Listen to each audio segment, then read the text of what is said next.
सिमरन पढ़ने में बहुत ही होशियार और समझदार लड़की थी।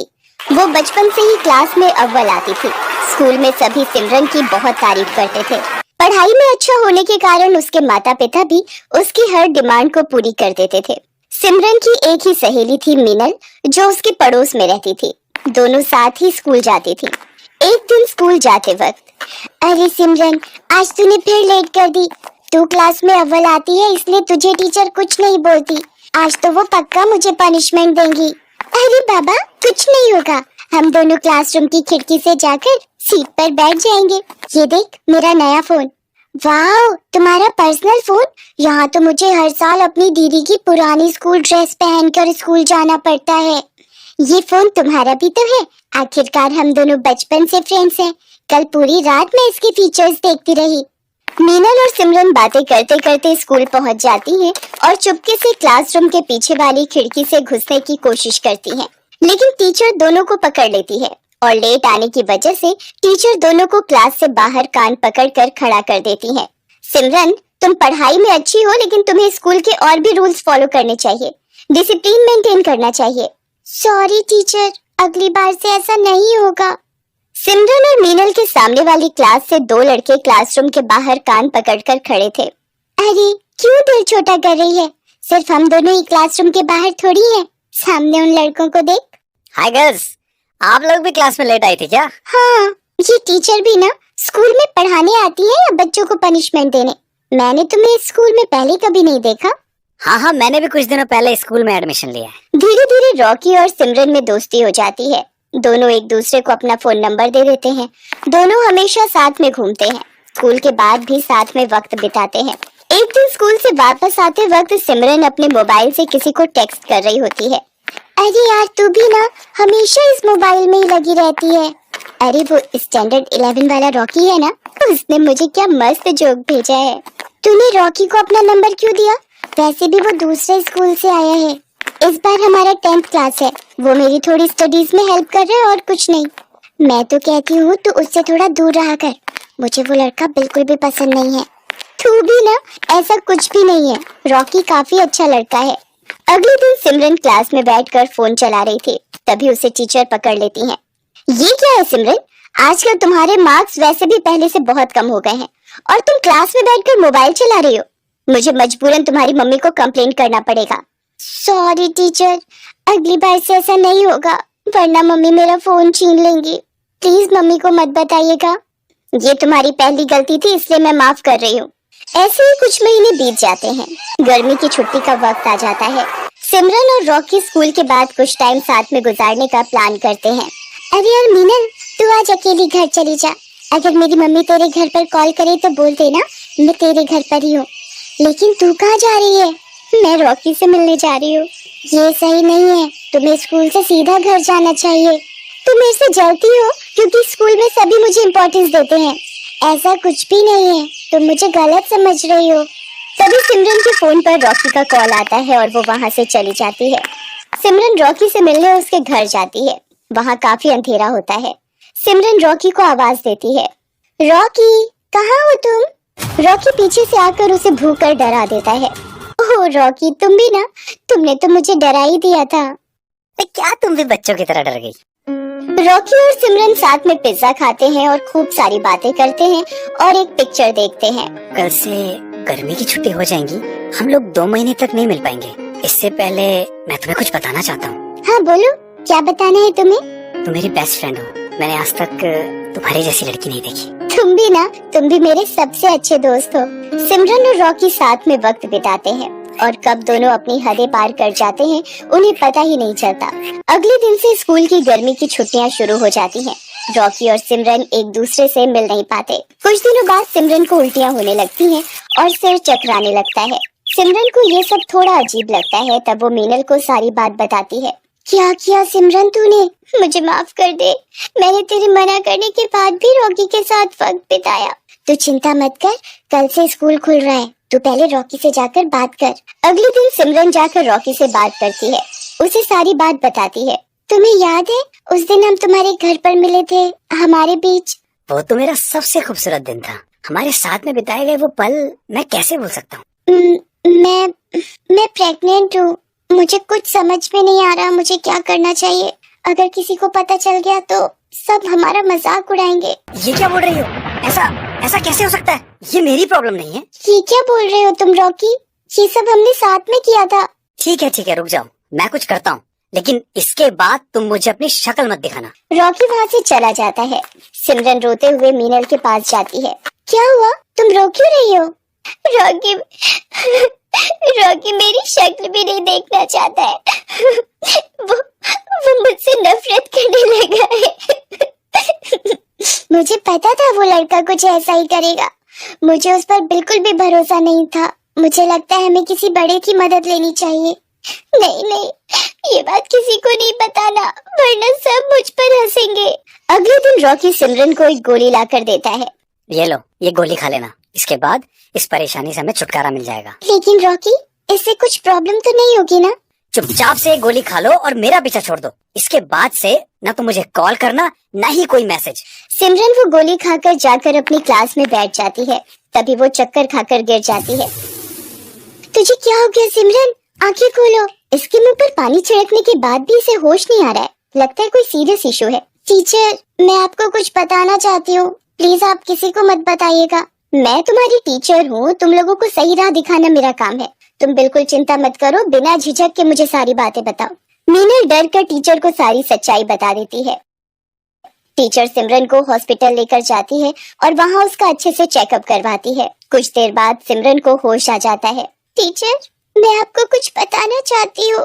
मेरी तबीयत खराब होने के पीछे कुछ और वजह है। मुझे मीनल ने सब बता दिया है। इस उम्र में बच्चे नादानी करते हैं, लेकिन तुमने जो किया है वो छोटी बात नहीं है। इससे तुम्हारी पूरी जिंदगी बर्बाद हो सकती थी। मुझे अपने किए पर बहुत अफसोस है।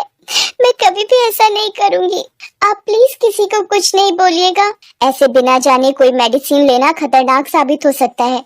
तुम्हें किसी बड़े से एडवाइस लेनी चाहिए थी। मुझे माफ कर दो मिस, मैं बहुत घबरा गई थी। लेकिन तुम्हारे साथ जिसने ये किया है, मैं उसे सजा दिलवा कर रहूंगी। टीचर रॉकी को स्कूल से सस्पेंड करवा देती है और उसके फाइनल एग्जाम देने पर भी रोक लग जाती है। मुझे माफ कर दीजिए टीचर, मैं ऐसी गलती फिर कभी भी नहीं करूँगा। तुमने एक लड़की के साथ जो किया है वो माफी के लायक नहीं है। तुम्हें सिमरन से माफी मांगनी चाहिए और अब इस गलती को सुधार कर इसका पश्चाताप भी तुम्हें ही करना होगा। मुझे माफ कर दो सिमरन, मुझसे बहुत बड़ी भूल हो गई है। मैं घबरा गया था। मैं तुम्हें प्रॉब्लम में छोड़ के चला गया। टीचर सिमरन को लेकर उसके माता पिता के पास जाती है। देखिए सर, मैं आपसे जो बात करने जा रही हूँ वो आपको बहुत धैर्य रखकर सुननी होगी। अक्सर बच्चे कुछ गलतियाँ कर बैठते हैं जिसकी वजह से उन्हें पछताना पड़ सकता है। आप क्या कहना चाह रही हैं टीचर? हमारी बेटी से कुछ गलती हुई है? वो दरअसल बात ये है कि वो आपकी बेटी सिमरन प्रेग्नेंट है। ये सब करने स्कूल जाती हो तुम? मैं तुम्हारी खाल उतार दूंगा, बेशर्म लड़की। रुक जाइए सर, अब ऐसे समय में आपको इन बच्चों का साथ देना होगा, वरना ये जिंदगी भर खुद को माफ नहीं कर पाएगी और ये नादानी में कोई गलत कदम ना उठा ले। टीचर बड़ी समझदारी से सारी बात सिमरन के मम्मी पापा को समझाती है। अब हमें क्या करना चाहिए? इसकी तो जिंदगी बर्बाद हो जाएगी। अभी सिमर बहुत छोटी है, इसके सामने पूरी जिंदगी पड़ी है। हमें इस बच्चे का मिसकैरेज करवा देना चाहिए। मैंने डॉक्टर से बात की है, इसमें कोई भी दिक्कत नहीं होगी। फिर सिमरन की फैमिली और टीचर मिलकर उस बच्चे का मिसकैरेज करवा देते हैं। थोड़े दिनों बाद सिमरन बिल्कुल ठीक हो जाती है। सिमरन के मम्मी पापा भी उसकी गलती के लिए उसे माफ कर देते हैं। अब सिमरन और मीनल की फिर से गहरी दोस्ती हो जाती है। सिमरन मीनल से अपने बुरे बर्ताव के लिए माफी मांगती है। मीनल, मैंने तुझे भला बुरा कहा, लेकिन तुमने आज साबित कर दिया कि तुम ही मेरी सच्ची दोस्त हो। ये तो मेरा फर्ज था। दोस्त अगर दोस्त के काम ना आए तो मैडम दोस्ती कैसी? अब थोड़ा हंस भी दे। आज से हम दोनों मन लगाकर पढ़ाई करेंगे और कभी भी किसी को शिकायत का मौका नहीं देंगे। इसलिए दोस्तों, जिंदगी हमें अपनी हर गलती को सुधारने का एक मौका जरूर देती है। इसलिए कोई गलत कदम ना उठाएं और अपने माता पिता से हर प्रॉब्लम शेयर करें, जिससे मुश्किल घड़ी में वो आपका साथ दे सके।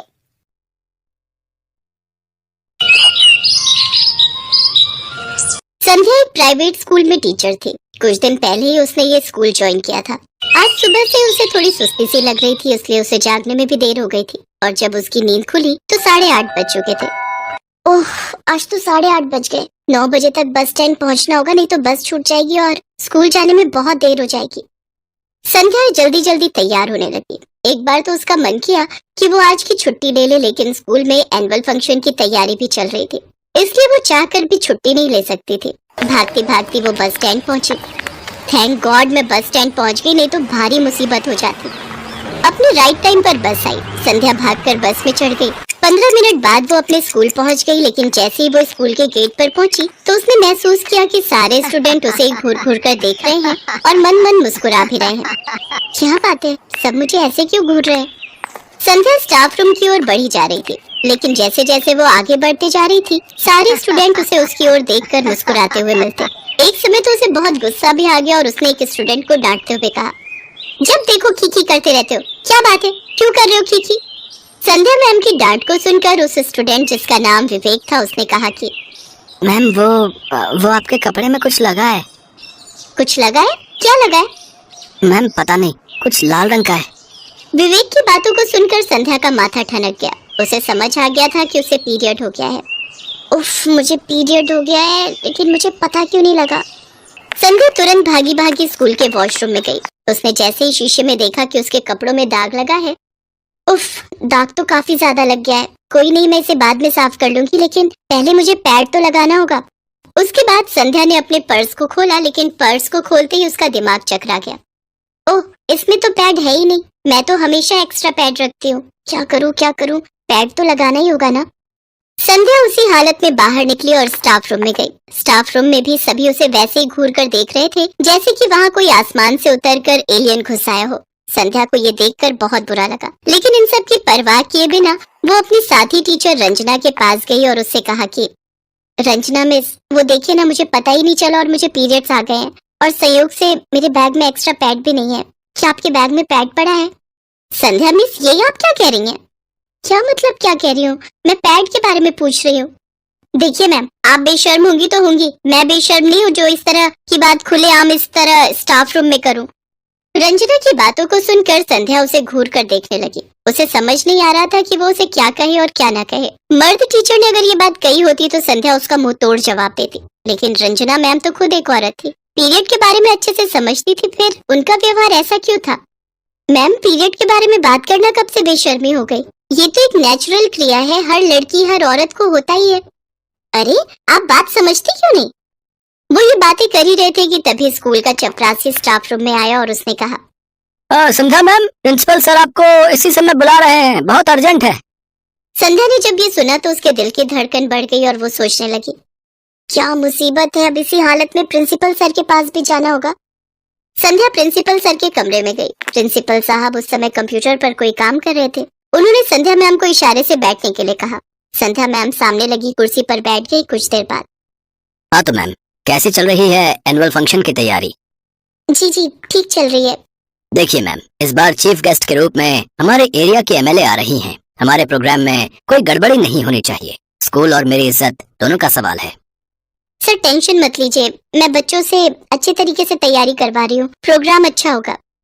प्रिंसिपल से इजाजत लेकर संध्या मैम फिर क्लासरूम की ओर जाने लगी, लेकिन तभी प्रिंसिपल सर की नजर संध्या के कपड़ों पर गई। संध्या के कपड़ों को देखकर प्रिंसिपल का मूड खराब हो गया। उसने कहा, अब संध्या मैम, अब ये क्या है, ये क्या लगा है आपके कपड़ों में? सर वो, संध्या ने प्रिंसिपल सर से बिना झिझके अपने पीरियड की बात कह दी, जिसे सुनकर प्रिंसिपल सर का बिहेवियर भी स्कूल के और टीचरों की तरह ही था। देखिए मैम, ये स्कूल है, कई सारे बच्चे पढ़ते हैं यहाँ, आपको इन सब चीजों का ध्यान रखना चाहिए। सोचिए, किसी ने इस हालत में आपको देख लिया तो उसके दिमाग पर क्या असर पड़ेगा? सर, ये आप क्या कह रहे हैं? इस पर अपना कोई कंट्रोल होता है क्या? ये तो एक नेचुरल चीज है जो होनी है। वैसे सर, बच्चों ने मुझे ऐसी हालत में देख लिया है। देखिए, ऐसा पहली बार हो रहा है, इसलिए मैं कोई कड़े स्टेप नहीं लूंगा, लेकिन आइंदा आप इस बात का ध्यान रखिएगा, नहीं तो आपकी नौकरी पर खतरा होगा। संध्या का मन तो कर रहा था कि वो खुद एक रेजिग्नेशन लेटर लिखे और प्रिंसिपल सर के मुंह पर मार दे और कहे कि आप जैसे बुद्धिहीन लोगों को कौन प्रिंसिपल बना देता है, लेकिन वो ऐसा नहीं कर सकती थी क्योंकि इस नौकरी की उसे बहुत ही ज्यादा जरूरत थी। बहरहाल वो खून का घूंट पीकर वहाँ से चली गई। कुछ दिन के बाद स्कूल में एनुअल फंक्शन था। उस फंक्शन की सारी जिम्मेदारी संध्या के कांधों पर ही थी। प्रोग्राम शुरू होने के कुछ देर पहले, संध्या मैम, सारी तैयारी हो गई है ना? एमएलए मैम बस कुछ देर में ही यहाँ पहुँचने वाली हैं। जी सर, बच्चों ने अच्छे से प्रैक्टिस की है। मैं दावे के साथ कह सकती हूँ हमारा प्रोग्राम जबरदस्त होगा। वे बातें कर ही रहे थे कि एमएलए मैम आ गई। प्रिंसिपल सर तुरंत उनके पास उन्हें रिसीव करने चले गए। थोड़ी देर बाद बच्चों का प्रोग्राम शुरू हो गया। सारे प्रोग्राम ठीक से हो रहे थे। बच्चों का डांस, नाटक और गाने के प्रोग्राम पर खूब तालियां बजी। एमएलए मैम भी इस प्रोग्राम को देखकर बहुत खुश थी। बहुत अच्छे तरीके से तैयार कराए हैं आपने ये प्रोग्राम। जी जी मैम, बच्चों ने काफी मेहनत की है। वे बातें कर ही रहे थे कि तभी लड़कियों के एक और डांस प्रोग्राम का अनाउंसमेंट हुआ। अब मंच पर 10वीं कक्षा की लड़कियां आप लोगों के सामने एक बहुत ही खूबसूरत क्लासिकल डांस पेश करने वाली हैं। आपसे गुजारिश है कि जोरदार तालियों से इन बच्चियों का स्वागत करें। संध्या मैम के ऐसा कहते ही सभी ने जोरदार ताली बजाई। कुछ देर बाद 10वीं कक्षा की बच्चियां मंच पर आ गईं और डांस परफॉर्म करने लगी। लेकिन ये क्या, डांस करते ही दो बच्चियों के कपड़ों पर लाल रंग का निशान दिखा। प्रिंसिपल सर ने ये देखा तो अपना माथा पकड़ लिया। उफ, ये क्या हो गया? सारा प्रोग्राम ठीक चल रहा था कि बीच में ये? असल में उन बच्चियों को डांस करते समय पीरियड हो गया था। प्रिंसिपल सर ने ये देखा तो वो प्रोग्राम से उठकर बाहर आ गए और संध्या मैम को भी इशारे से बाहर बुलाया। संध्या जैसे ही वहाँ पहुंची, प्रिंसिपल उस पर बरस पड़ा।